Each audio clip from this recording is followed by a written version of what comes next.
क्या आपको आश्चर्य है कि ईसाई होने के बाद भी आप सेक्स के लिए क्यों तरसते हैं और आप संभवतः अभी भी यौन पाप में क्यों पड़ते हैं?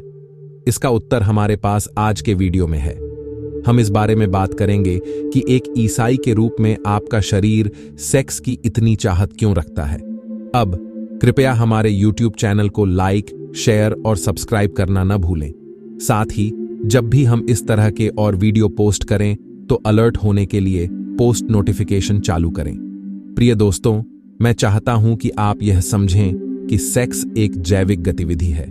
यह दो लोगों, एक पुरुष और एक महिला के बीच होता है।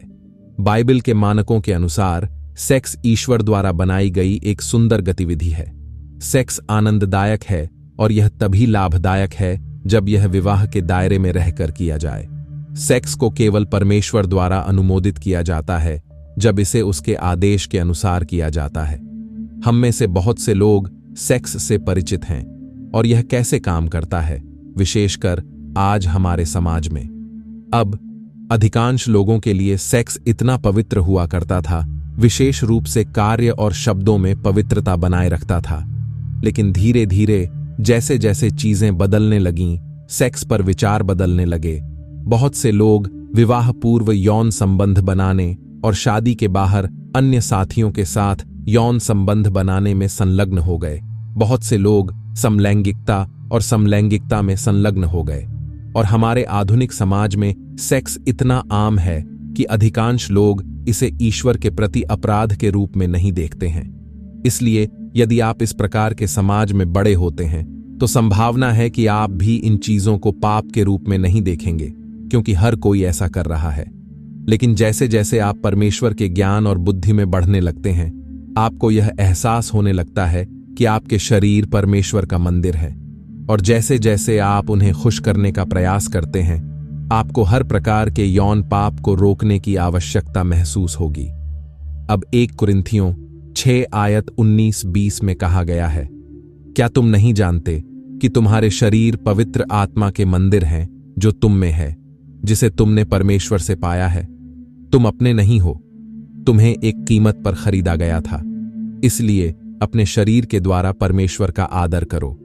यह तथ्य कि आप अब अपने शरीर के साथ भगवान का सम्मान करना चाहते हैं, यह दर्शाता है कि आप भगवान से कितना प्यार करते हैं। जब आप परमेश्वर के सामने शुद्ध होने का निर्णय लेते हैं, तब आपको एहसास होगा कि यह इतना आसान नहीं है। पाप पर विजय के श्लोकों के बारे में आप बार बार आश्चर्य करेंगे। आप परमेश्वर के वचन पर सवाल उठाएंगे, क्योंकि आप इसे अपने जीवन में काम करते हुए नहीं देखते हैं। बार बार आप खुद को इन पापों में लिप्त पाएंगे। तुम चिढ़ जाओगे, आप सोचेंगे कि यह एक अभिशाप है। आप थक गए होंगे, तुम रोओगे, आप प्रार्थना करेंगे, लेकिन ऐसा लगेगा जैसे कुछ भी काम नहीं कर रहा है। अधिकांश पापों के विपरीत सेक्स वास्तव में अपने आप में एक पाप नहीं है। यह केवल तभी होता है जब यह विवाह के बाहर किया जाता है कि यह वास्तव में पाप है। अब हम सेक्स को त्याग नहीं सकते और सेक्स की हमारी जरूरत को खत्म नहीं कर सकते। नहीं, कोई गलती न करें। यौन पापों पर विजय पाने के लिए आपका पहला कदम यह जानना है कि वास्तव में सेक्स क्या है और इसकी रचना क्यों की गई। इससे पहले कि मैं आगे बढ़ूं, मैं चाहता हूं कि आप इस वीडियो को पसंद करें। मैं चाहता हूं कि आप इस वीडियो को साझा करें, और मैं यह भी चाहता हूं कि आप इस वीडियो की सदस्यता लें और घंटी आइकन पर क्लिक करना न भूलें, ताकि जब हम और पोस्ट करें तो आपको सूचित किया जा सके इस तरह के वीडियो।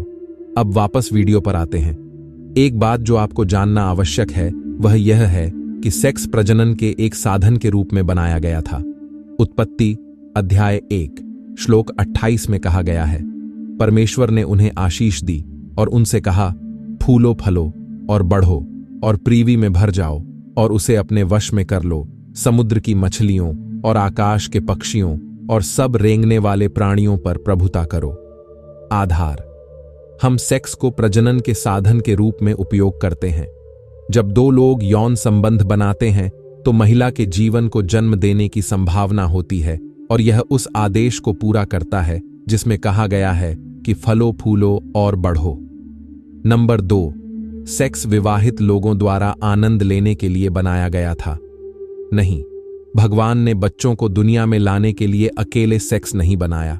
नहीं, भगवान ने विवाहित लोगों के लिए अंतरंग होने के साधन के रूप में सेक्स बनाया। नीति वचन अध्याय 5 श्लोक 18 से 19 तक कहता है, तेरा सोता धन्य हो और तू अपनी जवानी की पत्नी प्यारी हरिणी सुंदर हिरणी के कारण आनंदित हो। उसके स्तन तुझे सदा तृप्त करें और तू उसके प्रेम से सदैव मदहोश रहे। ध्यान दें, बाइबल में कहा गया है आपकी पत्नी, आपकी प्रेमिका या आपका मंगेतर या कोई साथी नहीं। नंबर 3, सेक्स भी पुरुष और महिला को एक तन बना देता है। उत्पत्ति 2:54 कहता है, यह बताता है कि क्यों एक आदमी अपने पिता और अपनी मां को छोड़कर अपनी पत्नी से जुड़ जाता है और दोनों एक हो जाते हैं। यह उन लोगों के लिए वरदान है जो शादीशुदा हैं, लेकिन जो नहीं हैं उनके लिए अभिशाप है। आप आध्यात्मिक सिद्धांत के रूप में उन सभी के साथ एकजुट होते हैं जिनके साथ आप सोते हैं। अब यदि आप इस वीडियो का आनंद ले रहे हैं तो कृपया हमारे YouTube चैनल को लाइक, शेयर और सब्सक्राइब करें। इसलिए यौन आग्रह महसूस करना सामान्य बात है, खासकर तब जब आप किसी को पसंद करते हैं, और ऐसा इसलिए है क्योंकि हम इन चीजों को महसूस करने के लिए बनाए गए हैं। हम सेक्स चाहने और इसका आनंद लेने के लिए बनाए गए हैं। उसी तरह हम प्यास या थकान महसूस करने के लिए बनाए गए हैं, क्योंकि मसीह को अपना जीवन देने से आपकी यौन इच्छाएं दूर नहीं होती हैं, बल्कि एक ईसाई के रूप में जो ईश्वर को प्रसन्न करने के लिए समर्पित है, आप इसे पवित्र आत्मा के माध्यम से नियंत्रण में ला सकते हैं। अब यद्यपि आप आग्रह महसूस करते हैं, आपको कभी भी उस पर कार्य नहीं करना चाहिए जो आप महसूस करते हैं। एक ईसाई के रूप में आपको पवित्रता पर ईश्वर के रुख को जानना चाहिए और हमें अपनी भलाई के लिए वह जो कुछ भी बताता है उसका पालन करना चाहिए। अब शादी के बाहर सेक्स चीजों को जटिल बना देता है। जब आप किसी ऐसे व्यक्ति के साथ सोते हैं जो आपका जीवन साथी नहीं है, तो आप अपने साथ होने वाली बहुत सी नकारात्मक चीजों के लिए भावनात्मक और आध्यात्मिक रूप से खुद को तैयार कर रहे हैं। यौन संचारित रोगों से लेकर अनचाहे गर्भधारण तक सूची लगातार बढ़ती जा रही है। अब आप पूछ सकते हैं कि मैं अपनी यौन इच्छाओं को कैसे नियंत्रित कर सकता हूं। यह अच्छा हिस्सा है दोस्तों। आपको अपनी कलम और अपना कागज प्राप्त करने की आवश्यकता है, क्योंकि हम जीवन बदलने वाली युक्तियां साझा करने जा रहे हैं। नंबर 1, अपने ट्रिगर्स को जानें, स्वयं का अध्ययन करें। कौन सी परिस्थितियां आपको सेक्स करने के लिए प्रेरित करती हैं? विपरीत लिंग के साथ अकेले रहना, चाहे वह आपका साथी हो या कोई और। क्या ऐसा तब होता है जब आप यौन संगीत सुनते हैं या ऐसी फिल्में देखते हैं जिनमें यौन दृश्य होते हैं? जब कोई आपको छूता है तो क्या आप उत्तेजित हो जाते हैं? आप जानते हैं कि किस वजह से आप सेक्स करना चाहते हैं, तो आइए खुद से स्पष्ट रहें। इस बारे में आपका ज्ञान ही आपकी जीत की शुरुआत है। तो अपने ट्रिगर्स से बचें। केवल यह जानना पर्याप्त नहीं है कि आपके ट्रिगर्स क्या हैं, आपको उनसे बचना होगा।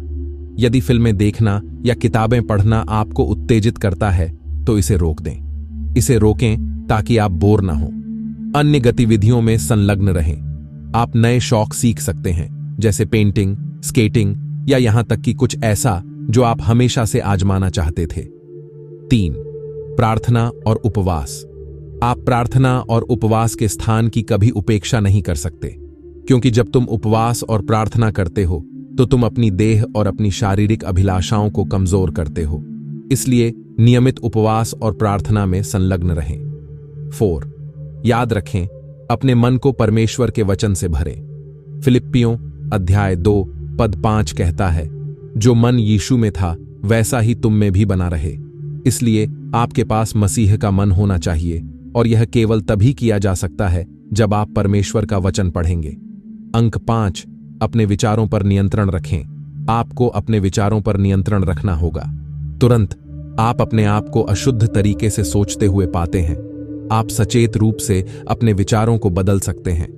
कभी कभी आपको अपनी मदद के लिए बस परमेश्वर पर भरोसा करना पड़ता है, और कई बार हम खुद में कमजोर होते हैं और हम अपनी मदद नहीं कर सकते। उदाहरण के लिए, यदि आपका ट्रिगर वे महिलाएं हैं जो कपड़े पहनती हैं और अपने शरीर के कुछ हिस्सों को प्रदर्शित करती हैं, तो आप वास्तव में अपने लिए बहुत कुछ नहीं कर सकते हैं। ऐसा इसलिए है क्योंकि आप दूसरों के पहनावे को नियंत्रित नहीं कर सकते हैं और इन दिनों महिलाएं जैसा चाहे वैसे कपड़े पहनेंगी। इसलिए यदि यह आपकी दुर्दशा है तो आप ईश्वर की शक्ति पर निर्भर रह सकते हैं। आप सुसमाचार संगीत सुन सकते हैं जो आपकी आत्मा को ऊपर उठाएगा और यीशु के नाम को ऊंचा करेगा। आप प्रार्थना कर सकते हैं। आप परमेश्वर से आपकी मदद करने के लिए कह सकते हैं। आप आत्मा की भाषा में बात कर सकते हैं, यानी अन्य भाषा में बोल सकते हैं। यह प्रार्थना करने के सबसे सटीक तरीकों में से एक है।